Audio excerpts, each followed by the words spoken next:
才很感人的把整个题目提升到了人生的层次，说人生哪有浪费可言啊？你爱做什么做什么，你爱跟王八蛋谈恋爱谈恋爱，你爱去旅游去旅游，这个说不上浪费，因为可能要到死前才有一本账本拿出来算，不到死前算这个账的话，算不出来的。什么叫浪费啊？这个我同意。可是为什么我的本能上觉得高学历的女生当全职太太是一种浪费呢？我的浪费两个字建立在不是这一方的立论基础，说我们浪费了社会培养他的资源，或者我们浪费了这个学位所带给这个人的专业知识。我的浪费不是建立在这个浪费上。我讲的浪费什么事情呢？我讲的浪费是读到高学历的那个女生，浪费了她自己的人生最珍贵的时间。我们过度的美好的描述了高学历这件事情，读到一个高学位是很浪费时间的，哈，很费时，这跑不掉的。所以我刚才问了一下这个，怪不得潇潇跟我不高兴，说我怎么不问本科生？因为我觉得以一个国家的受教育的比例来讲，我认为的高教育呢是到研究所阶段，好，所以不好意思，就是这个来一次，再一次。大学在我看起来是通才教育，所以刚才这边的人所说的大学是盛一个碗也好，是打造一个什么才华或能力，那都不是我想的高学历这件事情。我们现在讲的不是高智商，也不是高才华，我们讲的是高学历，你得拿到那张文凭，那才叫做高学历。所以我调查了一下在座的博士跟硕士们，然后我也做了功课，就是我去查了几个不同领域的人的硕士论文，我现在告诉你们听，你们会吓到，因为你们没有念研究所的很多人会过度浪漫的想象高学历在干什么。好，我告诉你们他们在干什么。我先讲一个简单的，你们大概听得懂的这个论文题目，这是中文系研究所，不是博士哦，是硕士。这个硕士的论文叫做《淮南子中理想帝王之形象》，啊，这是他的硕士论文。啊，读过淮南子的举手，我看一下。淮南子中理想帝王之形象，这个我还听得懂，因为我知道淮南子这本书，所以我大概知道。啊，接下来呢，我找了一个是经济学的硕士论文，不是博士哦，只是硕士而已。具生产不确定性与期货避险之货币搜寻模型。啊，这个是经济学的硕士论文。请说中文。哎，我现在讲的就是中文。接下来我找了一个物理学的硕士论文题目：超导铁磁薄膜系统的界面电阻与临近效应。好，最后来个精彩的啊，就是解剖医学的硕士论文，自我吞噬作用、自噬作用参与 Brown Norway 大老鼠暴露于间歇性低氧引发呼吸道过度反应之过程。我们太浪漫了，就是艾丽讲的太浪漫了。艾丽说高学历的知识是相通的，一点都不相通。这4个硕士不知道对方在讲什么事情啊！我才念了4个，你知道有多少学科吗？就是我还没讲到商业管理，我还没有讲到国际贸易，我没有讲到古典音乐，我没有讲的可多了呢。我在研究所的时候，我跟那个谁，我跟曲家瑞一样，我们学的是艺术硕士，所以我们做的论文不是文字论文，是我们要教作品的。曲家瑞要教绘画吧，要教艺术品，然后我们的要求是要拍3部电影，我才能够毕业，这是我们的论文。所以我们稍微有接近一点真实人生。可是我每次走进电影博士班的时候，我碰到的这些好手穷经的老先生老太太们，他们真的满头白发在念博士，因为他们年纪大了，小孩长大了，他们没有事干，他们很愿意来学一个他们有兴趣的事情。就刚刚马东讲的，有兴趣他就来学了。所以呢，就坐在我对面，然后讲了一大堆电影符号学，我完全不知道我们2个讲的是同一部电影。我很惊讶，就是他从那个电影里面看到什么，怎么我一样都没有看到啊！全世界的高等教育其实都很越走越专才，那不是通才教育。所以高学历不是给我们拿来玩呐，拿来让我们变得比较会管理家政系统，比较会带孩子，比较会像某某所说的教育小孩。高学历很窄，所以那么窄的时候，你都花了这么多力气写了这个自噬作用参与 Brown Norway 大鼠暴露于间歇性低氧引发呼吸道过度反应之过程了。结果你回去看你孩子的呼吸道感冒的时候，到底引发什么过程啊？这个是2件事啊。所以我觉得我们对高学历这3个字，念过的人都知道不是那么回事，而没念过的人会把它太美化。所以我是从这个角度来理解浪费这2个字的。那我当然同意马东所说的，人生到最后不能够算这本账，没有所谓的浪费可言。可是如果我知道有人花这么多年读了这个学位，然后最后能嫁人的时候，就立刻很高兴的拍拍手说老娘去嫁人了，那我心中浮现2个字是哎，真浪费。这样。所以我们就最后一次投票吧。浪费摁红键，不浪费摁蓝键，请投票。3、2、1，看看最后结果。正方胜出。高学历女生浪费的是什么？是她曾经在这些学识上面下的苦功。你读了高学历，你只想贡献你自己的家里，可是我想贡献国家，我想贡献社会，为什么你不一开始把这个机会让给我嘞？你要选择在学术的巅峰去开创你选择，别说没浪费，因为这是本场。大家好，我是上了康熙又上了奇葩说，上完奇葩说又要回去上康熙的 KK 康永。大家好，我是什么呢？上半年把所有的秀全上了一圈了哈，最后落款落在了奇葩说上的 JJ 金星。大家好，我是割了眼袋又会长，长了还会割，割了还会长，长了我还会割的 MM 马。好，今天我们很荣幸请到了我心中的美丽小女神吴莫愁。大家好，我是唱歌很奇葩，但是唱了《大奇葩》这首歌之后更加奇葩的默默吴莫愁。你通过上一场比赛，对这些选手是不是有了更多的了解？对，更多的了解。我感觉到他们真的太可怕了，就把我搞得颠来倒去。这话是什么意思？哎，颠三倒四的。对对对。颠来倒去的，对对对，好有画面感啊！颠三倒四的容易叛变。好有画面感。好吧。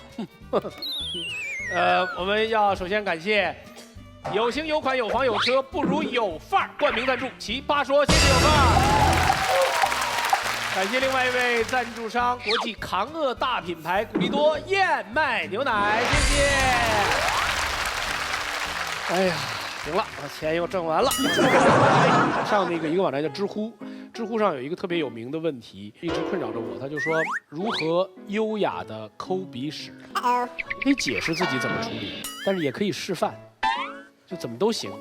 那得示范，那得有道具，对吧？就本来自己得有是吗？我好可爱。如今做出了第一个示范。默默，你会怎么办？问到我，其实我真遇到过这种事。是吗？就在我第一次拍一个人生中觉得很重要的 MV 的时候，当中呢，我就发现所有人都窃窃私语，然后觉得我是不是有什么不对的地方？然后我旁边的人就同事就过来告诉我，妈妈，你擦一下鼻子，擦一下鼻子，擦一下鼻子，里面是不是有什么东西？怎么办？其实是有啊。那怎么办？因为我鼻子里边有一个鼻环，有个穿孔，里面有个小的颜色的一个饰品在里面。你为什么要把一个饰品放在这么内部的位置上？有范儿啊 ！OK。就是所以因为你里面是通的，你是可以把它从这边捅到那边去，我还可以把它保持呼吸的顺畅，是这意思吗？其实不影响呼吸，但是就他我可以把它搁在中间。对，经常因为堵上你这件事中间那个洞。所以经常因为这件事情，大家误会我是有鼻屎。那怎么办呢？特别有范儿的说，这不是鼻屎，这是鼻筋有 no fashion。fashion。对。那现在呢？现在也有啊。对，现在怎么办？别给特写，别给。现在是低头啊。你知道很多明星为什么照片会拍这种照片吗？就是告诉人家我鼻子里没东西。金姐会怎么办？我还没有过这样的经验，但是有个小故事跟你们分享，特别有意思。曾经有个大学的学生，这个男孩子比较邋遢，完他有一天到教授家去拜访，教授夫妻是一对特别有干净，几乎有到洁癖的一教授。这个学生呢跟教授聊天，谈他自己的论文，谈一谈他就想抠鼻屎，他的手这么抠进去了，他抠鼻屎的那个瞬间，教授和他太太顿时都不说话了，就盯他那个手指头。完，他就抠出来了以后，这时候他意识到了，教授和他太太都盯着个鼻屎，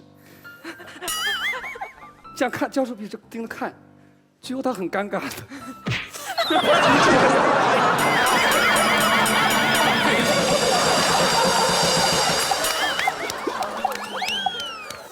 对了，你能化这真解这是肥水不流外人。太真。康永哥会怎么办？我常常挖鼻子，就如果有人愿意截图我在康熙挖鼻子，可以做成一集呢。我超不节制这件事情的，就是我还换手指，就是这样弄，然后这样弄，这样弄，就是。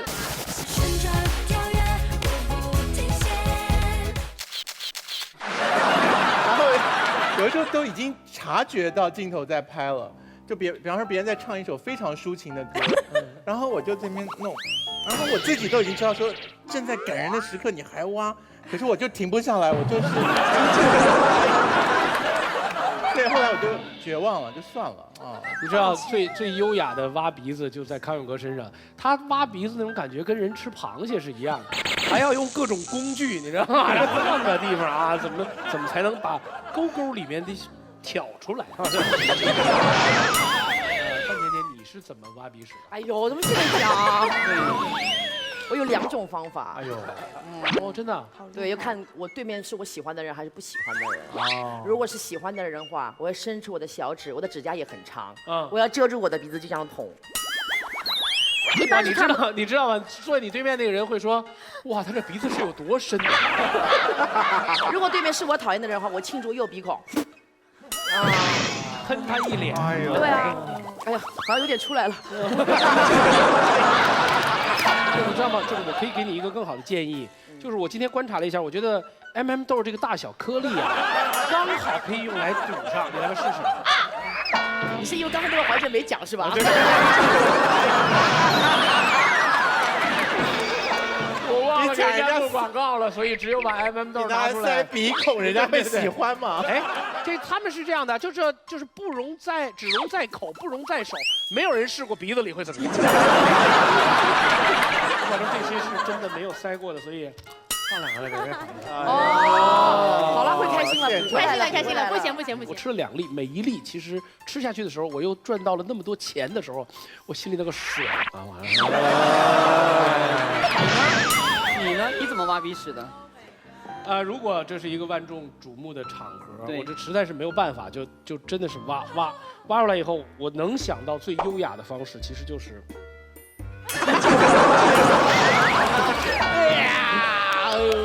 就抹在一个优雅的人身上就行。哎呀，好吧，我们分享了我们自己的。我们这一集4个人都我们一会儿看谁扛不住哈。来看一看这期辩题。我是范范，32岁，女博士。从小到大，我一直是品学兼优的好学生。从本科到硕士，再到博士，我一路披荆斩棘，终于实现了我成为高学历女生的梦想。然而，意外发生了，我相恋5年的男朋友向我求婚了，他希望我婚后做他的全职太太，相夫教子，贤良淑德。Honey, are you kidding me? 我辛辛苦苦读了这么多年的书，就是希望能成为一个独立的女性，不用靠男人过日子。即便你养得起我，我也不想窝在家里整天洗衣做饭带孩子呀。这不是浪费了我堂堂一位女博士吗 ？OK。不过回头想想，当全职太太好像也没什么不好。现在职场压力这么大，不如待在家里来得轻松自在，享受生活的乐趣，感受家庭的温暖。这不就是女人追求的终极幸福吗？我读书不也是为了幸福的生活吗？好像这也并没有浪费我的高学历 ，right？ 我是范范，32岁，女博士。我纠结。高学历女生做全职太太，到底算不算浪费呢？今天题目是高学历女性做全职太太是不是浪费？绝望的，说实话。当我看到对手名单的时候，绝望的，你知道吗？薇薇姐跟甜甜姐坐到一边的时候，太可怕了。不可否认，当我跟甜甜合体的时候，会对对方形成非常大的压力，难免他们会慌乱。我们要尽可能抚慰他们的心灵。我来这里只是单纯想要感受一下在鸡汤熬油的滋味。其实我并不是一个个人魅力也是大，并不是一个善于灌鸡汤的人。不知道为什么我每次一说话，总有股鸡汤味儿。我要在鸡汤界跟陈明一决高下。啊，你是啥鸡汤？他灌装的，我知道，一听他家歌人，10年也不会花。我是带着剧毒的黑鸡汤。高学历女生做全职太太是不是浪费？来，全场观众，红蓝键，正方浪费，反方不浪费，请投票。5、4、3、2、1。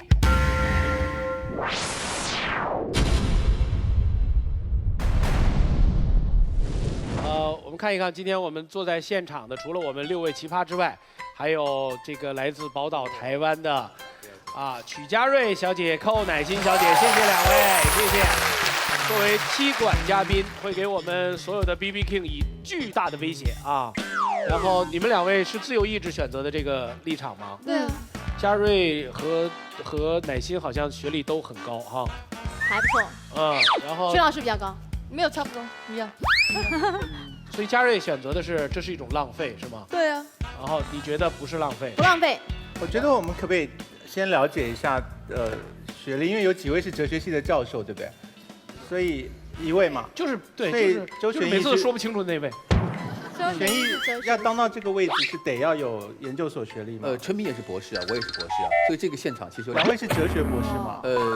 陈明是新闻学博士，哲学博士。对。然后有硕士吗？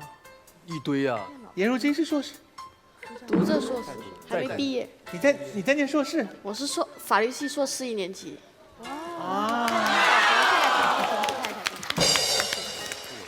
那曲家瑞是？我是艺术硕士，但是我有升等到那个教授。对。陈明，你太太是什么学历？也是博士在读。博士。马上毕业。那她现在是全职太太吗？她是全职太太。不是，她是我领导。哎呀，我差点当了系主任，我差点当了全职公公，不，全职老公。一会儿我们讨论这个话题的时候，可以请你太太上来吗？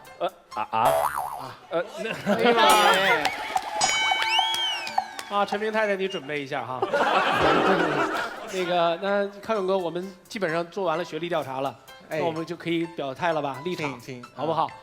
康永哥站在什么立场？金老师选哪边？我觉得不浪费。你觉得不算浪费？不算浪费。那我觉得算浪费啊。女神，你呢？那我觉得浪费吧。你觉得高学历女生做全职太太是一种浪费啊？我把这个题目都说完了，你变不变主意？才过1秒哎，就是想变了，怎么办？怎么办？你这样，我让你听完了全场，然后你最后再选，行，好吧？谢谢。这样你就人生就没有那么纠结了。那你肯定不浪费了。你是什么？我不浪费啊！我都模拟是脸鼻涕了，我肯定跟你一起。放心吧，咱们是不浪费，不浪费，我们就是不浪费，我们就是浪费。来吧。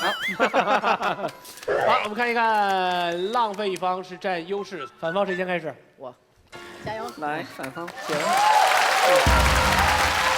哎呀，很久没有我第一个开始的了，有点尴尬。那高知女性，一般来说，我相信站在对方立场的话，一定会讲一件事情，就是你没有学以致用。比如说你学了这么一个高的文凭，学到了博士，你应该在你这个行业里面成为一个顶尖的人物，这样才不算是浪费。好，那么这样说起来的话，我就跟大家来讨论讨论关于浪费这件事情啊。我范甜甜是学行政管理的，我现在来做了演员，是不是浪费呢？浪费，按照对方的观点来说是浪费，是吧？康永哥 UCLA 学了这导演系毕业的，是吧？我知道你也想当导演的啊，现在当了主持人，是不是浪费呢？不浪费，但是你们认为是一种浪费。如果按照对方观点说，一个高知的女性读了这么高的学历，没有学以致用是浪费，那我们所有的人就被物化了。一个女人会被物化，你明白我的意思吗？陈明，你应该明白是吗？什么话？被物化，就变成一个物体的物，物体的物，我以为是像雾像雨又像风。不是，你作为一个博士生，竟然不明白物化这2个字，你是故意的。你看，这就是行政学跟新闻学博士的巨大差别。那先提醒我是吗？不。那么接下来我们要讲一个叫大材小用，你们一定会给我们提出来，是不是？高知女性，你是不是大材小用吗？做这样的一个全职太太？可是我个人认为，做全职太太是一个世界上非常难的一个职业。就好比说像我范甜甜啊，我觉得都是不太能够胜任，所以至今也嫁不出去，因为我觉得我不是很胜任这样的职位。我今天要开始撒鸡汤了，不好意思啊。我觉得我们每一个家庭都是社会的一个小小的因子。好不习惯呐。来，我们每一个家庭都是社会稳定因素的一个最基本的因子，因为我们这个小小的因子才能够架构起整个社会和谐的大因子。如果家庭不是很和谐的话，整个社会怎么会和谐呢？所以我认为，在一个这样的一个小小的家庭当中，每个人职责都是非常重要的。作为一个整个家庭的总经理来说，这份职业是如此的高尚，可是你们竟然有一点点瞧不起这个职业，认为我们做全职太太是种浪费，你们认为应该吗，同志们？他实在不是一个那种一辩的选手，他是属于那种就是你要出来，我掐死你。对方是谁？田姐刚刚混淆了一件事情是什么？浪不浪费和可不可以做是两个不同的概念。你依然可以做这个选择，你有权做这样的选择，我们尊重你的选择，但是你不能说它不是浪费。就好比你买了一个肉包子，你咬了一口，你觉得太难吃了，然后你要扔掉它，你有没有这个自由？你有。你可不可以这样做？可以。你有没有充分的理由做这件事情？有，因为它真的很难吃。可是你有没有浪费这个包子？老实说，有，就这么简单。所谓高学历是什么？是你学到的东西，你学历越高，学到的东西其实就越脱离日常所需。哪怕你学的是中文，好像大家都会说一样，但老实说，你读到博士的时候，你研究的就是什么甲骨文啦、古文字啦，各种各样的东西，就已经不是正常人说的话了。所以，当你学到了高学历之后，却没有在生活中应用它，老实说，你是浪费了你曾经学到的知识。拿我为例，我当初学的是葡萄牙语，可是我现在做的是银行。就是这2年来，我和葡萄牙语唯一的交集，就是那天我路过超市买了2串葡萄。我当年学的时候多辛苦，我们要练发音，我们要练绕口令。我们说的不是吃葡萄不吐葡萄皮，不是吐葡萄倒吐葡萄皮，就是葡萄绕口令。我们说的是葡萄牙绕口令，我哈都会我哈都嘿之类的一些莫名其妙的，太久没有练了，太苦了。对，所以知道吗？为什么我口吐白沫？是因为我们专业每个人练这个东西都练得口吐白沫，我是落下了病根。发现了吗？我浪费的是什么？我浪费的不是我的未来，我没有说银行不好，我浪费的是我过去所学到的知识，以及我在这上面花出的时间和精力。高学历女生浪费的是什么？是她曾经在这些学识上面下的苦功，就这么简单。好，谢谢。反方，谁？哇！忘了一件很简单的事情，高学历的女生啊，连嫁出去都很不容易了。今天还说她浪费，非常不是人。都嫁出去了，爱怎么做怎么做嘛。那什么情境下大家会说一个高学历的女生是在浪费啊？是这样，7大姑8大姨在一起聊天的时候，比如说亲家的那个他家的女儿，她考得非常好，上学啊，高学历的女生，这个时候她去做全职太太了。那其他阿姨怎么讲？哎呦，你看这考上那么好的学校，还给人家当太太，还在家擦地呢。这时候她找到了一点点平衡。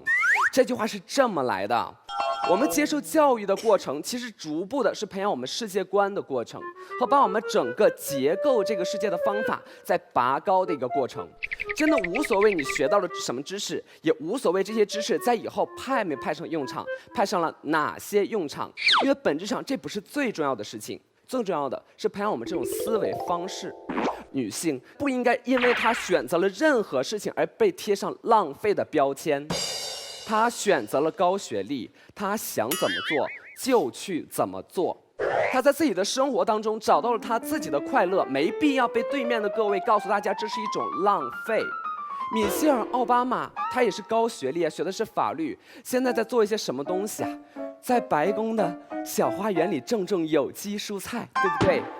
身边很多啊，就高学历的妈妈们，她们在家里每天下午有姐妹的下午茶，她们讨论啊，这附近这个城市里有哪个教育机构可以去投资。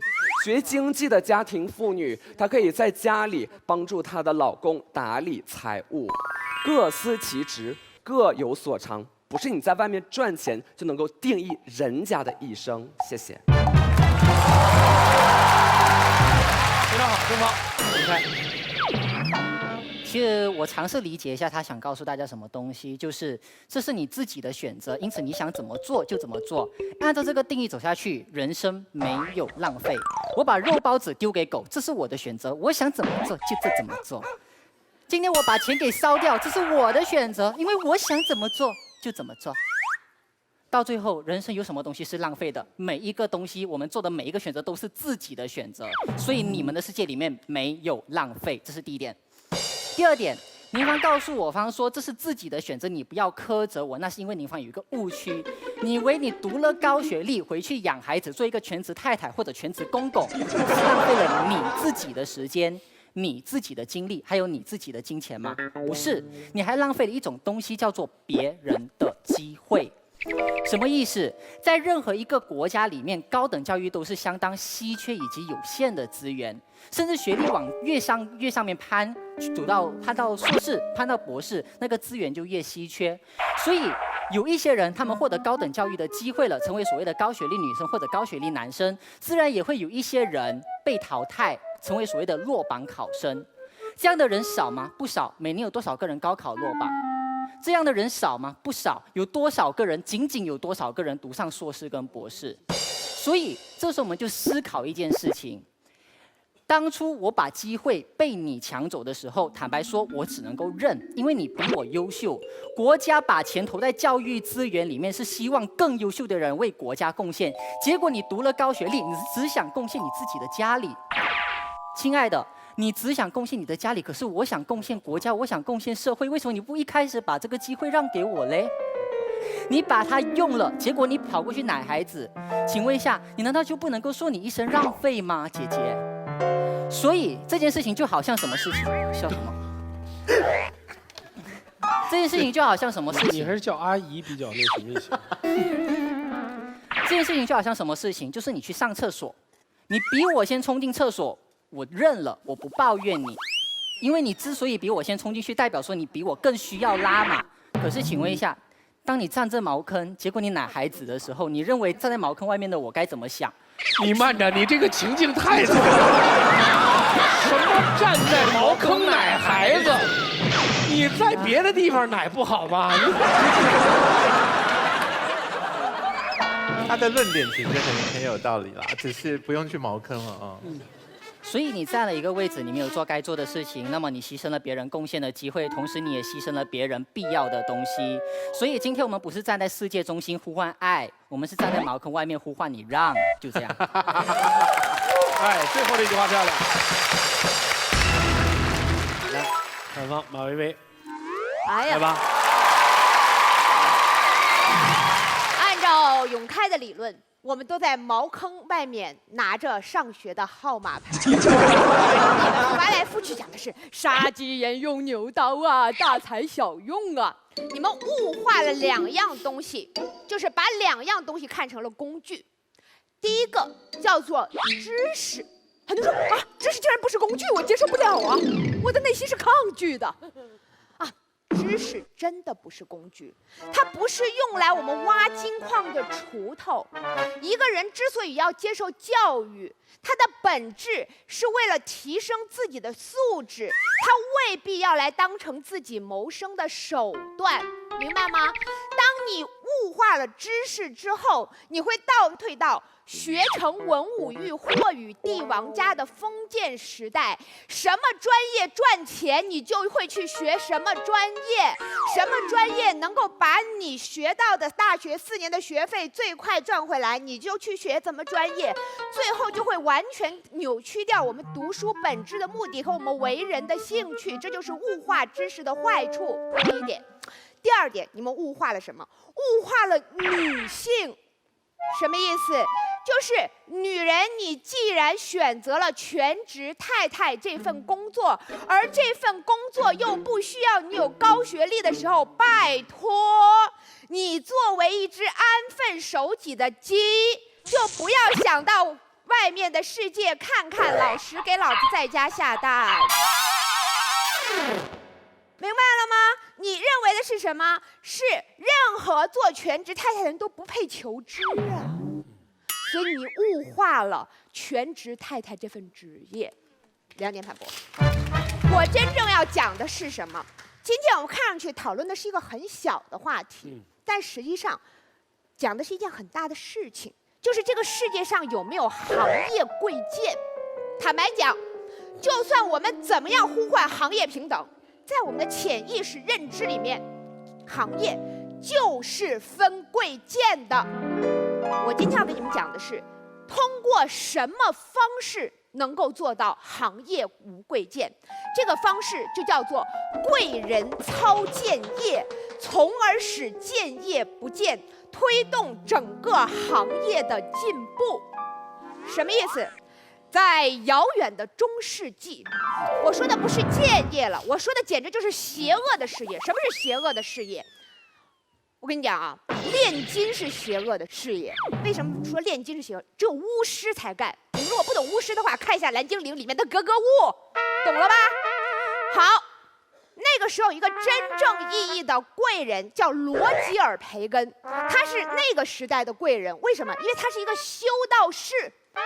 哎呀，组织培养他呀，教会栽培他呀，稀缺的社会资源都给了他呀。而这个不务正业的修道士，他可干了啥呀？他去玩炼金术了呀。这不仅是操贱业，还是操邪业，邪恶的邪。结果他玩炼金术玩成了什么？现代化学的开山怪，明白了吗？没有贵人操贱业，炼金术这个贱业根本不会形成现在的贵业，也就是化学。后来就有一个更怪的培根，这几个你们比较熟了，这个叫弗朗西斯培根。他是什么呢？他是个真正意义的贵族啊，首席长喜大臣，相当于现在的首相啊，那真是狂拽炫酷，哪儿都炸天，比我们周邦威可有范儿多了。好，这个贵族他干了一件什么事儿呢？他蹲在雪地里观察一只鸡的死亡过程。为什么？因为他自幼热爱科学，他认为实验这件事儿，他要看到一只鸡整个腐烂的过程，才能研究细菌，才能研究生物。而就是由于这样一个贵族操了一个当时奴隶都不爱干的贱业，带动了整个近代史上的科学发展。在他之后，英国、法国、德国乃至整个欧洲都开始有贵族开始干工匠的活，于是欧洲最先出现了科学。回到我们今天这个命题，在现代的家庭分工中，有没有可能有一种职业，请注意不是身份，就叫做太太，而高知女性投身到这个职业里面去，有没有可能带动家政学的发展？有没有可能带动夫妻关系学的发展？有没有可能带动伦理学的发展？有没有可能带动男女情感学的发展？贵人操贱业，高知做太太，从来不浪费。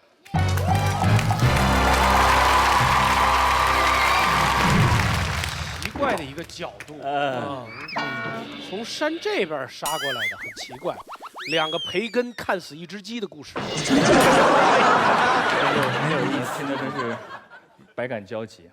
2个物化，2个培根，最后是一个太太大师的未来行业的前景之路，对吧？从最后一个开始啊，太太大师这个职业，家政学的发展，夫妻关系学的发展，家庭理财学的发展，中国自古有之。推荐大家看一部电视剧叫《甄嬛传》。皇后就是干这个事儿的，那就是全职太太。中国有了几千年，怎么现在没了呢？怎么就没了呢？因为女人读书了呀，同志们。中国古时候女人不读书，当全职太太讨好男人，那就是一个女人的未来。现在女人有了高学历，还回去当全职太太。我刚才听了，我也讲了那么多，他从化学说到修道士，从2个培根讲起，他通篇第一没有说今天的高学历，第二没有提浪费。薇薇姐讲得好，全离题了。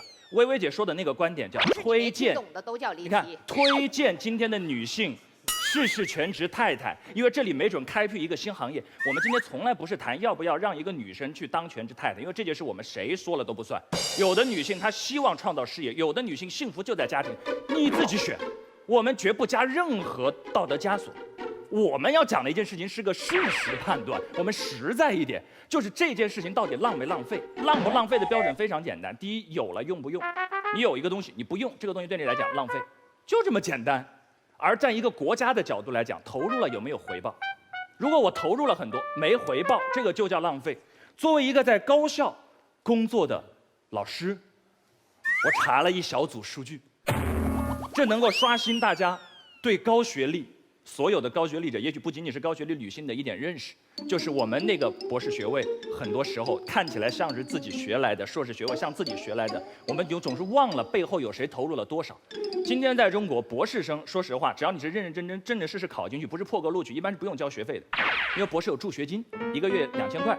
好，有的学校1800，有的学校1500，每年的助学金加起来是超过你的学费的，所以你交的学费就返回来了。博士是基本上不要钱的。博士读下来是不要钱的，你不是以为真不要钱？中国的高等教育资源那么集中，大师就那么几个，那些专业背后有多少的投入？同济大学土木工程有一个实验室买了一个振动台，叫多功能振动台。多功能振动台的价格人民币1.5亿元人民币，国家投的。而在上面天天使用的那些博士们，没花钱，因为学费都还回去了，还奖学金。一个风洞设备改造了一下，1800万人民币。加州理工学院空气推进实验室每年的研究经费13亿美元。中科院高等物理研究所已经有一个计划，建一个高能的粒子对撞机，直径52公里，30亿美元的投入。这么多全世界最顶级的设备是谁在用？就是这些导师们的硕士和博士在用，他们每天在上面研究着那些水利水电的、那些高能物理的、那些量子力学的。好，研究完了，国家投了那么多钱，我们初衷还是希望你报效一下国家嘛。但是这是个自由的时代，你毕业完了，你要非要回去想带孩子，那你就去嘛，导师也不能强留你。我只请你认一句，这真的是有一点浪费，就这么简单的一个事儿。国家砸了那么多钱在上面，你去就去，你去的时候还说我去了啊，我没浪费。导师，我告诉你，我没浪费。这还是理科、工科，你考虑过人文社科没有？那些国学大师，北大、人大只有几个，每年就能那2到3个博士生名额，把那些博士全带出来了，带出来辛辛苦苦带出来，博士毕业了，等着你著书立作，你就算了，回去奶孩子了。然后跟大师说，大师，我走了，我当全职太太了，我没浪费啊，你抽他呢？你考虑过大师的感受吗？大师一口老血吐在那儿了，我还有几年呢，我就带出了这么几个博士。你带孩子就带孩子，我也不拦你，非要说没浪费，有点说不过去，就这个意思。所以我们只是个事实判断，我们不是个价值判断。我们不是说今天高学历你要当全职太太，你去，因为那是你的人生选择，你要选择在学术的巅峰去开创你选择，别说没浪费。谢谢。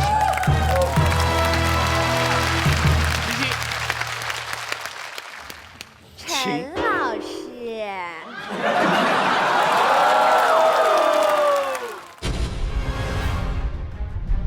假设我读了您的博士，你觉得我毕业之后干多少钱的工作能赔得起国家对我几个亿的栽培呀？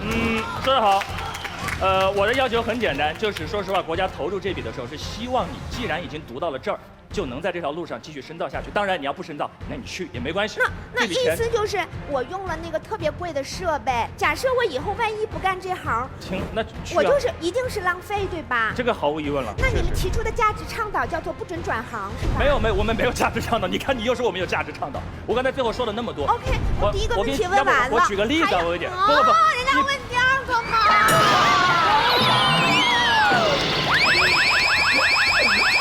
马薇薇同学，对不起，我打断一下啊，默默，你觉得在刚才他们发生的那一段，是不是就是学生跟老师之间会有？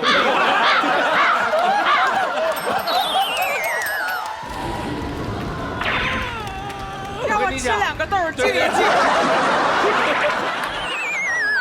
好，第二个问题也特别简单哈请。你说就是因为现代进步了，女性有工作了，所以就不爱在家待着了，是吧？不，我是说女性拥有更多选择的自由。啊，我知道，我知道。那么你要知道，就是北欧哈、美国哈，他们在理论上是我们能正常的聊天吗？你能不能喝一杯雅哈咖啡啊？我有点不适应。之前有人说我奇袭太凶。哦，没事儿，在我这儿。卖萌其实是我10年前的惯用计了。对女人我更怕温柔。你今天不爱抽，你心里是难受是吧？在美国，在欧洲，你们有没有发现它有一个特点？它的受教育程度，女性普遍受教育程度远高于中国，可是它的全职太太的比例也远高于中国。所以做全职太太能不能证明文明的退步？那是因为在北欧，所有的男性的学历是更加远远的高于中国，所以男性赚的钱足以支撑他们自由的选择自己所爱。所以2个点，对方第一要论证，只要转行就是对不起国家；然后第2点，他需要论证，只要女生干了全职太太，社会就退步了。这2点一会儿你们论证一下。我只说一句话，回答一下。我再强调一遍，我们从来不在女性择业上做引导，我方只陈述一个事实：当你做太太的时候，有些钱，它真的浪费了，就这么简单。谢谢。我想要先搞懂最简单的事情。当我们今天说高学历女生做全职太太是浪费嘛，对吗？那你们到底认为什么样的女生可以做全职太太啊？是低学历的吗？是没有念书的吗？不学习的吗？是没有能力的才做全职太太吗？请问，你们不应该跟全职太太道歉吗？如果所有的全职太太都是你们认定没有接受国家栽培的，是不好吃的包子，是不高学历的女人，是没有能力在外面没搞头的，我们才只好待在家里，退而求其次或退而求其100的做全职太太，未免也太看不起全职太太了。我要说，国家栽培人才是为了让我们做有用的人，让我们做有竞争力的位置，让我们这个国家可以更强大，在全世界有立足之地，对吗？所以各位是不是可以认同，能力越强的人应该坐在越难的位置上？所以大家才会说，哎呀，高学历啊，是不是代表你能力这么多，你接受这么多栽培，拥有这么多的资源，你怎么会去做全职太太呢？哎，各位。我正想说，因为你受了这么多的训练，你有这么高的能力，你该做更难的事。你们有没有考虑过，全职太太很可能是一个比很多我们认为值得敬佩的企业，或者是工作职场的女性更难的位置呢？如果每个家庭不顾好，我们国家能进步吗？如果每一个你们认为没有学历或没有能力，最好越笨越好，越不浪费越好的人待在家里，他能培育出好的下一代，让我们未来更有竞争力吗？让我告诉大家，我的母亲、你的母亲很可能都是全职太太。全职太太要干哪些事儿？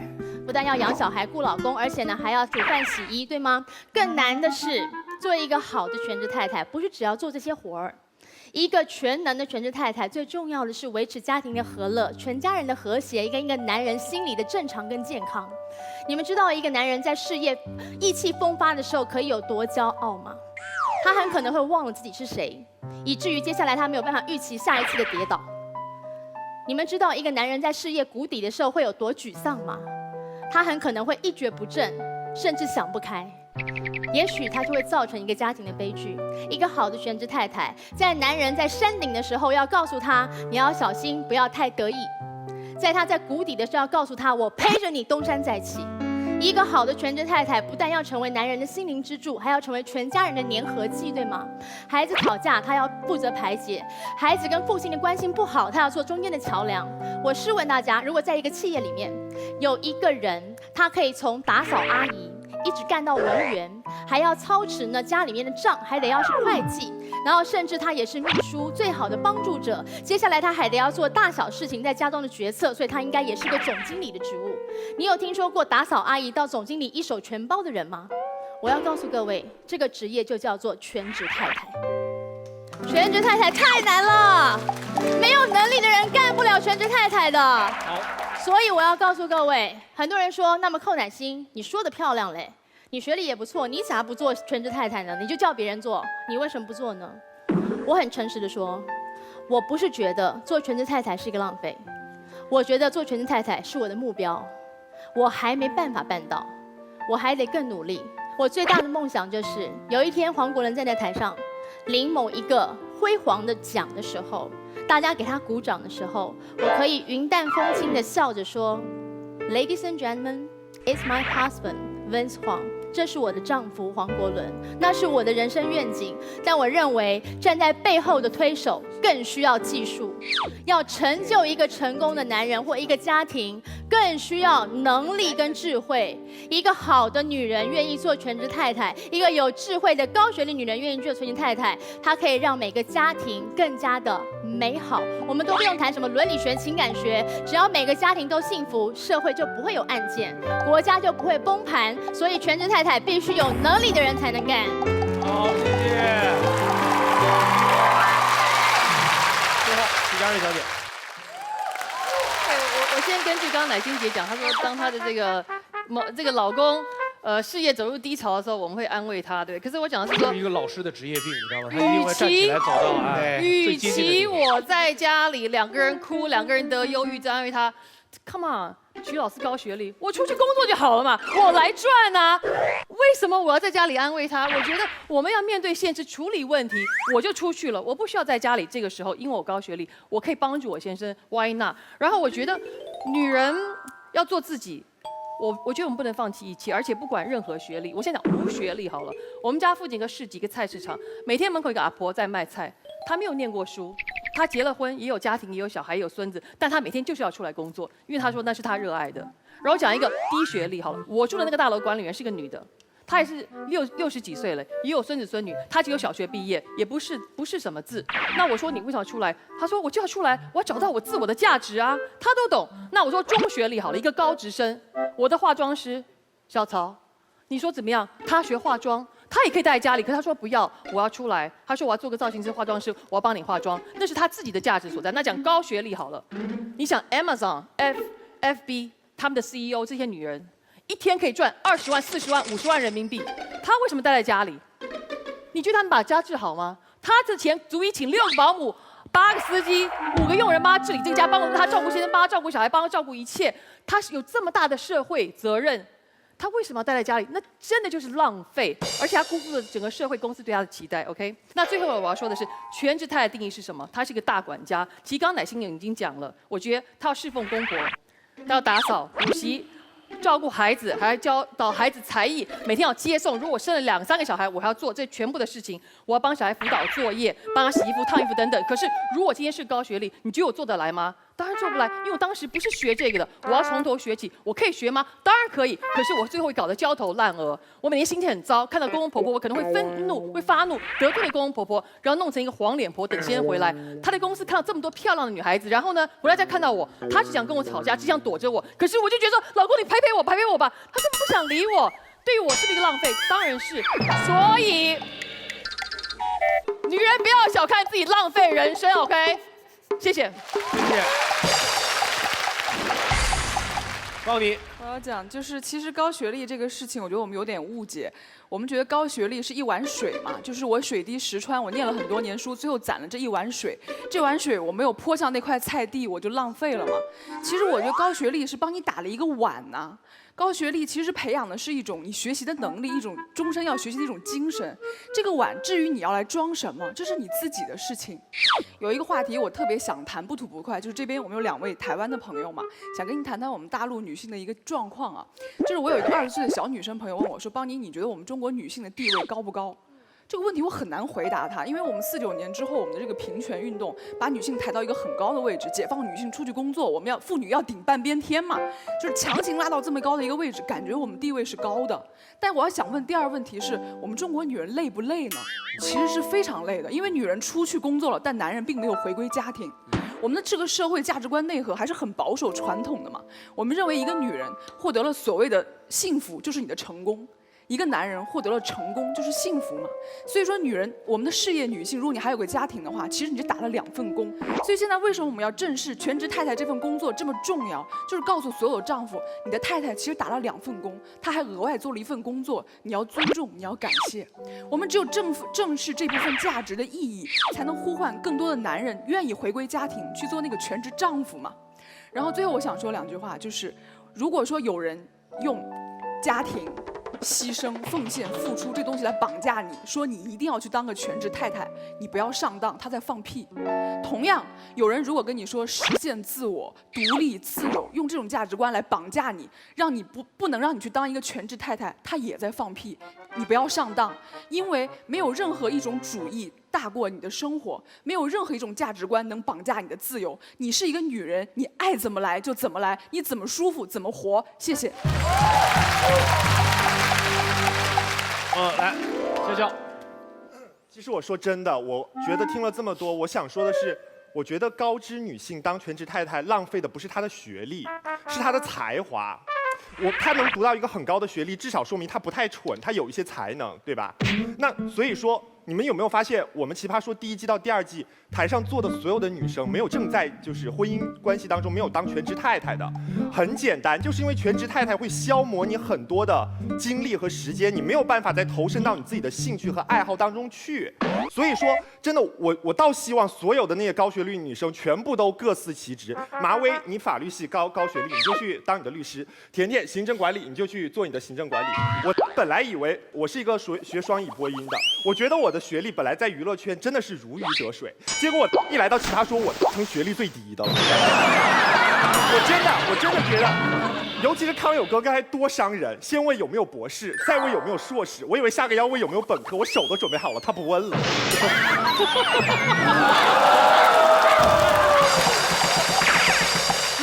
所以我要告诉大家的是，如果所有的高学历女生，像薇薇、像甜甜，包括像邦尼，她们这些有才华的女生，她们都去当全职太太，我们看不到奇葩说了，我们看不到她们的能言善辩了。所以我觉得高知女生真浪费，别来跟我抢饭吃，烦死了。不仅不当，她们最可恨的是，不仅不当全职太太，她们还搞跨界，气死我！安利啊，不行了，已经。我快憋死了，然后我一定说，我第一呢，我主要反对就是因为你之前怎么样了，所以做什么就是浪费。这观点我特别讨厌，是因为我是新疆人，很多人说，你新疆你怎么不会跳舞？你怎么不去当舞蹈演员？你说你浪费了你多好的基因啊！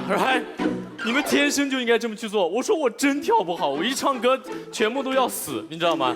所以特别抱歉吴莫愁，那个你的歌我给你 rap 一下。我一唱歌大家也全部都要死，我们是一样的。所以因为怎么样就会浪费，这个概念是有问题的。我一个朋友2个博士学位从美国学回来，现在在北京某个 club 当 DJ 啊，所有人都觉得哇这也太浪费了，还浪费了美国人民的钱啊。但是无所谓啊，他自己是主动选择的，这件事儿就不能算浪费。而且我们作为外者就更不能说他浪费。最后我再说一下关于高学历的事儿，大家知道高学历博士英文中叫做 PhD。Doctor of Philosophy， 任何专业的博士都是这个，新闻学博士也罢，哲学博士也罢，法学博士也罢，所有博士全部都是哲学博士。什么意思呢？高学历的人，他的学问是相通的。大家不要那么瞧不起高学历的人，大家不要总是觉得高学历就家务活干不好。我们选择这个想干好，无论是全职老公还是全职太太，我们只要愿意，永远不是浪费。非常感谢，谢谢。最后一个机会，陈明说吧。我是把这个题目再踏踏实实的给他说清楚。艾丽，你是一新疆人，然后今天你不会跳舞，这一点都不浪费。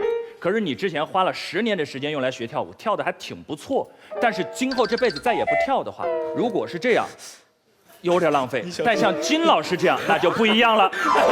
金星老师，听我说完。金老师用了他所有的精力，成为了之前是中国现代舞之父，现在是中国现代舞之母。我跟你讲，在任何情况下，回不来了。不，听我说完了，圆不回来了。金老师就是中国现代舞的父母。今天。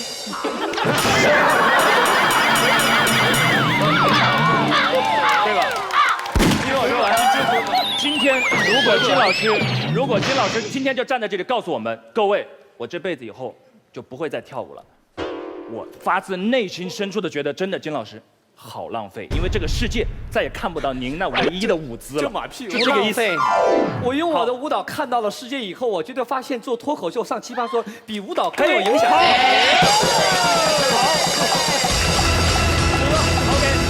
最后我要告诉您的是，你们告诉我所有的女人回到家里特别好。我告诉你，人很多时候因为有浪费的资本而高贵。为什么我们说高学历的女生带着高学历回家，我要对她更好一点？就是因为我看到了她竟然把她这么多年的所有的才华都浪费了，为了我才因此而感动，明白这个意思吗？她如果今天回来告诉我，我虽然学了那么多，但是一点都不浪费，我就是想回家做，那才是一个男人对一个女人最大的不道德。我们要看到他浪费了那么多，而且要看到那个浪费的原因是因为我，因为这份爱，我才因此而最大的质疑我的感动和敬意。谢谢。圆回来了。OK， 我觉得要把现场留给我们观众了，你们去做选择。陈明太太，她最后这个精彩的发言。阻碍了你上台的道路啊！那么我们要请我们几位导师来发表他们的看法。吴莫愁，你定了主意了吗？我定了。我选择不浪费。对。原因呢？我觉得全职太太，然后是高学历的女性来去做的话，我觉得她们首先她们的价值观、人生观都是很不一样的。比如说，就教自己的孩子，我觉得应该也会比没有知识、没有学历的母亲来的方便得多。就像我身旁，就有一个例子，我觉得我的经纪人他很棒，然后他在管理我的事业的同时呢，他还天天盯着他自己的一个侄女吧，然后我就觉得他很厉害，小朋友学的什么东西，他都马上就能跟进，对。然后我甚至有时候我担心，如果我未来做一个妈妈，可能我的小孩他的题，我不知道怎么跟他讲，我怎么办？你只要保证不吓着他就行。这不能保证啊，得要看我心情。对，反正所以我觉得是不浪费的，对，是有用武之地的。好，谢谢默默，谢谢。金老师，我还是跟默一样，我还坚持不浪费。我还讲个例子，这个女人，我认识一个女人，她从小的梦想是当个学校老师，然后呢，她呢一路在国内学得很好，国内的名牌大学毕业，然后有机会到国外也考了很好的大学。大学毕业以后，因为她的教育背景，她同时掌握了4门外语：中文、英文、韩文、日文。一毕业就得到Shiseido 日本最好的公司，在纽约做了高管。这个时候，她碰到她先生了。她先生的教育根本没法跟她比，就是一个普通的一个小商人。但这女人嫁给他了以后，她就相夫教子了。放弃了高管的工作，她的工作可能是她老公的3、4倍，放弃了。这个时候，这个女孩的妈妈抱怨之极，乃至几乎母女关系破裂了。我培养你这么多年，拿了这么好的学位，你嫁了一个人，你就不工作了，当太太了。这个女生是的，这是我最想做的事情。为了这个男人，生了2个儿子，然后在家开始用他所有的知识教育了2个儿子。10多年以后。结果是2个儿子，一个培养到了哈佛医学院，一个培养到了纽约大学商学院，而且在同时，她把她老公那么点的小资本重新整合了一下，变成了一个房地产商。这个是由于她的成功案例在当地引起了很多的重视。然后呢，当她55岁的时候，当地的一个公立学校把她聘为了校长。她突然间在她50岁的时候，又圆了她曾经从小想当教师的梦。但是这么10多年，他的母亲一直没有原谅他，就是觉得他浪费了。但最后他用他的生活经历告诉了他母亲：我没有浪费，我实现了我的梦想，只是你要给我时间，我要做我的事情。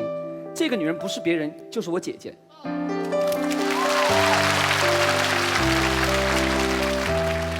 当时之前我也看她站在我妈妈旁边，也觉得我姐姐浪费了，但现在她觉得我没有浪费。所以她的选择，恰恰告诉我，她所有的知识储备全花在点儿上了。她觉得那么一个跨国公司需要我这么一个高级主管吗？但我的家庭，我的未来需要我自己。这个不是自私，而是明白清楚。所以说，我觉得高智商女人做全职太太，她一点儿都没浪费。每一个家庭有这么高的质量的话，咱们别再空着喊的社会和谐，不用了。因为你所传述的全是对的，而且一切决定兴趣在于他选择喜不喜欢。他如果是被动的，那太浪费了；他如果是主动的，一点都不浪费，而且是升值的。我说完了。现在是52-48，康永哥，我继续说好不好？好啊。那我想说，好像我们讨论的话题是一个教育话题，教育的目的是什么？受教育的目的是什么？教育的目的是政府对社会和民族的责任，应该找到最聪明、最牛的人去管这件事情。受教育的目的不是这样的，受教育的目的只是对自己的责任，甚至都不是责任，它应该回归到兴趣，或者是一种生活方式。我特别信一句话，叫做什么是你的教育成果？当你完成教育过程，把所学全忘了的时候，剩下的是教育成果。你今天还记得你所学专业教你的那些东西吗？但是你记得很多教育成果。你今天成为你，是那个成果在起作用。那么从这个点上来说，我觉得受教育这件事儿没那么严重，别把它当成你人生的唯一的一个出口和一条路。如果这件事儿没那么严重，你选择的那个专业就更没那么严重。你们都喜欢英国的一个演员叫 Mr. Bean， 据说他是学物理的，但是他是好演员。还有另外一个最近演什么那什么黑天鹅的那个，好像也是个学什么的啊？对，他们被浪费了吗？我觉得他们进了研究所，我不管他怎么想，对我来说是浪费了。我太喜欢 Mr. Bean 了，所以浪费这件事儿，它有大小尺度的客观标准。小尺度上就是麦当劳吃了一半扔河里是浪费，这张纸我没有正反面打印是浪费。和小尺度上的时间，今天下午我没去成，没赶上我要去的那个事儿，好像我浪费了我的计划。在人生的大尺度上没有浪费这个概念。我们经常会说，我跟那个人谈了3年恋爱，结果他是个王八蛋。回想起来，我人生是浪费的。但你知道那3年，你怎么假设你的人生没有那3年？你怎么假设你的人生不会浪费在另外一个王八蛋身上？你还常说我找了一份烂工作，那是个烂公司。我在那个公司工作了4年，我是浪费了我的4年。你怎么知道？所以在人生尺度上，没有浪费这件事儿。如果人生没有浪费，我们怎么说高学历女生做全职太太是一种浪费呢？在这个尺度上，不是浪费，甚至浪费这2个字无从谈起。我说完了。马东刚才很感人的把整个题目提升到了人生的层次，说人生哪有浪费可言啊？你爱做什么做什么，你爱跟王八蛋谈恋爱谈恋爱，你爱去旅游去旅游，这个说不上浪费，因为可能要到死前才有一本账本拿出来算，不到死前算这个账的话，算不出来的。什么叫浪费啊？这个我同意。可是为什么我的本能上觉得高学历的女生当全职太太是一种浪费呢？我的浪费两个字建立在不是这一方的立论基础，说我们浪费了社会培养他的资源，或者我们浪费了这个学位所带给这个人的专业知识。我的浪费不是建立在这个浪费上。我讲的浪费什么事情呢？我讲的浪费是读到高学历的那个女生，浪费了她自己的人生最珍贵的时间。我们过度的美好的描述了高学历这件事情，读到一个高学位是很浪费时间的，哈，很费时，这跑不掉的。所以我刚才问了一下这个，怪不得潇潇跟我不高兴，说我怎么不问本科生？因为我觉得以一个国家的受教育的比例来讲，我认为的高教育呢是到研究所阶段，好，所以不好意思，就是这个来一次，来一次。大学在我看起来是通才教育，所以刚才这边的人所说的大学是盛一个碗也好，是打造一个什么才华或能力，那都不是我想的高学历这件事情。我们现在讲的不是高智商，也不是高才华，我们讲的是高学历，你得拿到那张文凭，那才叫做高学历。所以我调查了一下在座的博士跟硕士们，然后我也做了功课，就是我去查了几个不同领域的人的硕士论文，我现在告诉你们听，你们会吓到，因为你们没有念研究所的很多人会过度浪漫的想象高学历在干什么。好，我告诉你们他们在干什么。我先讲一个简单的，你们大概听得懂的这个论文题目，这是中文系研究所，不是博士哦，是硕士。这个硕士的论文叫做《淮南子中理想帝王之形象》，啊，这是他的硕士论文。啊，读过《淮南子》的举手，我看一下。淮南子中理想帝王之形象，这个我还听得懂，因为我知道《淮南子》这本书，所以我大概知道。啊，接下来呢，我找了一个是经济学的硕士论文，不是博士哦，只是硕士而已。具生产不确定性与期货避险之货币搜寻模型。啊，这个是经济学的硕士论文。请说中文。哎，我现在讲的就是中文。接下来我找了一个物理学的硕士论文题目：超导铁磁薄膜系统的界面电阻与临近效应。好，最后来个精彩的啊，就是解剖医学的硕士论文，自我吞噬作用、自噬作用参与 Brown Norway 大老鼠暴露于间歇性低氧引发呼吸道过度反应之过程。我们太浪漫了，就是艾丽讲的太浪漫了。艾丽说高学历的知识是相通的，一点都不相通。这4个硕士不知道对方在讲什么事情啊！我才念了4个，你知道有多少学科吗？就是我还没讲到商业管理，我还没有讲到国际贸易，我没有讲到古典音乐，我没有讲的可多了呢。我在研究所的时候，我跟那个谁，我跟曲家瑞一样，我们学的是艺术硕士，所以我们做的论文不是文字论文，是我们要教作品的。曲家瑞要教绘画吧，要教艺术品，然后我们的要求是要拍3部电影，我才能够毕业，这是我们的论文。所以我们稍微有接近一点真实人生。可是我每次走进电影博士班的时候，我碰到的这些好手穷经的老先生老太太们，他们真的满头白发在念博士，因为他们年纪大了，小孩长大了，他们没有事干，他们很愿意来学一个他们有兴趣的事情。就刚刚马东讲的，有兴趣他就来学了。所以呢，就坐在我对面，然后讲了一大堆电影符号学，我完全不知道我们2个讲的是同一部电影。我很惊讶，就是他从那个店里面看到什么，怎么我一样都没有看到啊！全世界的高等教育其实都很越走越专才，那不是通才教育。所以高学历不是给我们拿来玩呢，拿来让我们变得比较会管理家政系统，比较会带孩子，比较会像某某所说的教育小孩。高学历很窄，所以那么窄的时候，你都花了这么多力气写了这个自噬作用参与 Brown Norway 大鼠暴露于间歇性低氧引发呼吸道过度反应之过程了。结果你回去看你孩子的呼吸道感冒的时候，到底引发什么过程啊？这个是2件事啊。所以我觉得我们对高学历这3个字，念过的人都知道不是那么回事，而没念过的人会把它太美化。所以我是从这个角度来理解浪费这2个字的。那我当然同意马东所说的，人生到最后不能够算这本账，没有所谓的浪费可言。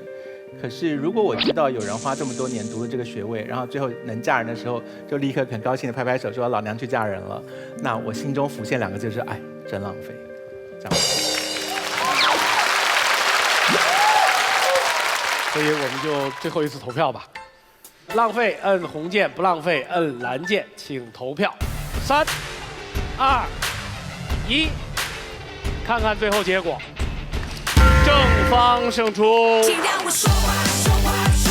高学历女生浪费的是什么？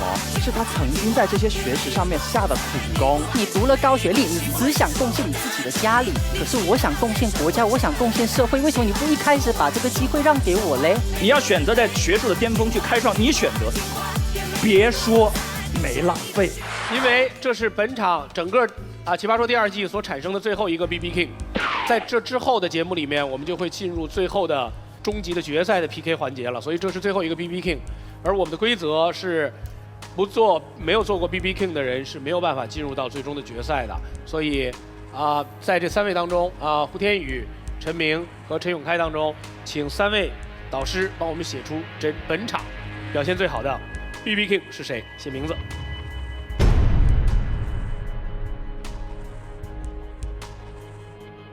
康永哥为什么是他？他有守住阵脚，那他没有跟着对手随便起舞。我觉得我们这个场子里的专业辩手常常有一个倾向，就是他听到对手露出过大的破绽的时候，忍不住要追上去补一刀。见着熟人压不住火。可是其实那一刀是不值得补的，因为现场的人毫无反应，就证明了那个人讲了一段话是白讲的。你不用去一个白讲的话里面再补一刀，所以我觉得守住阵脚是一个很好的示范。金姐为什么是他？没有，确实在2季当中，我看这个人是个辩才，天生就是会讲话的一个人，让我就是很欣赏，很佩服，而且确实刚刚说的很稳的一个人。你还没写，我们全场都在等你，在等你的过程当中，我们没有别的办法，只能挣点钱了。我们要感谢3个赞助单位，一个是喝了才能愉快聊天的雅哈咖啡，谢谢雅哈咖啡；一个是狂拽炫酷哪儿炸天的东风标致308S，谢谢；还有一吃就变豆MM 豆，谢谢 MM 豆，谢谢。好，谢谢完了这3个赞助单位之后，你写出来了吗？你写的是中文吗？是啊。哦，好的。我英文不太好。来，请亮题板。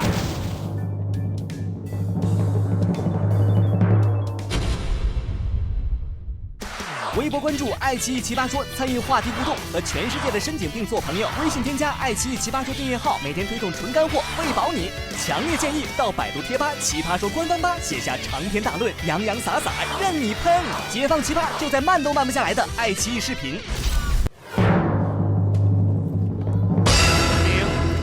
陈明，好，本场由国际扛饿大品牌古力多燕麦牛奶所送出的10万元扛饿基金，送给陈明，谢谢。谢谢了，谢谢看。好扛饿。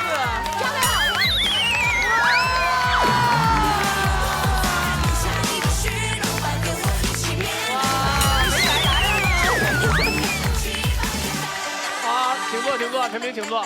陈明，你太太出场费也太贵了。好，那个，现在我们要选出真正能进入决赛的2支队伍。16场奇葩大混战到此全部结束，马薇薇、颜如晶、陈明并列 BB King 累计榜第1名。现场观众将通过啪啪钮为3人点赞，获得点赞数前2名的奇葩将成为半决赛对阵双方的队长。他们将从德国 BB King 的11名奇葩中各自挑选3位队友，组成2组战队，进入半决赛。那我们就要从3个2次当中来选出2个双方队长，由全场观众来投票，觉得能够当双方队长的按红键，觉得他不能的按蓝键。来，马薇薇请起立，请给马薇薇投票。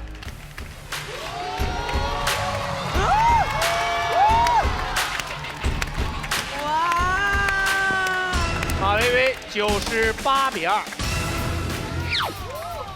好，来第2位颜如晶，请起立，请全场观众给颜如晶投票，红蓝键，请选择。5、4、3、2、1，停，57比43。好，陈明，请起立。请给陈明投票，开始。5、4、3、2、1。陈明78比22，这样双方队长产生了，他们是马薇薇和陈明。哦，你们是双方队长，你们各选本队的3名队员及持方进入到最终的决赛当中，所以你们2个人现在是石头剪刀布，来首先决定选择优势，只有1次机会，来，预备，石头剪刀布。马薇薇优势，马薇优势，你有2个选择，你是愿意开始选自己的持方，还是愿意开始选队员？队员。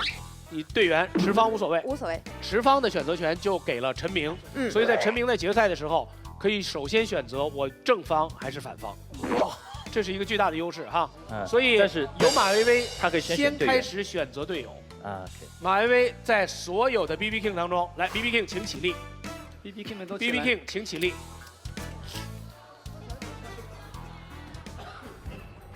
来，在所有的 BB King 当中，马薇薇先选择自己的第1个队友。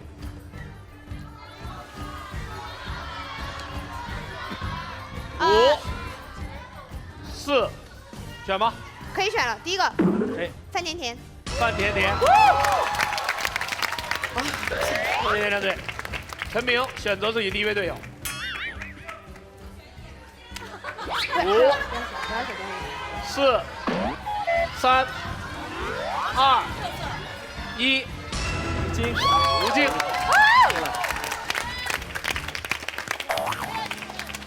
好，马薇薇选择自己的第2个队友。5、秋晨。秋晨。陈明选择自己的第2个队友。邦尼。5，潇潇。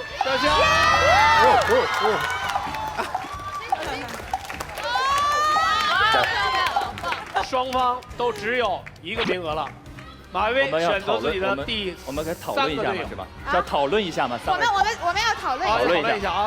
讨论一下。拿 BB King 的人里面呢，基本上表现都很不错，起码在他拿的那一场里面表现是很优秀的，就很难分出好坏来。那我会看什么呢？我会看他们在每一场的第2轮发言到底好不好，因为那一轮发言往往是没有经过准备的。我觉得这就是等于是对所有拿过 BB King 的人的一个综合的考量。马薇薇选择自己的第3个队友。姜思达。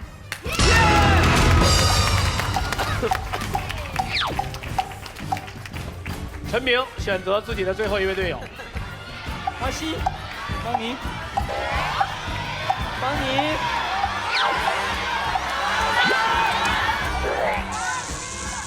其实最后这个人真的是非常难选，非常难选。因为当时在我心中，当时我目力所及能看到的每个人身上的那种特点、光环都是不一样的。邦尼。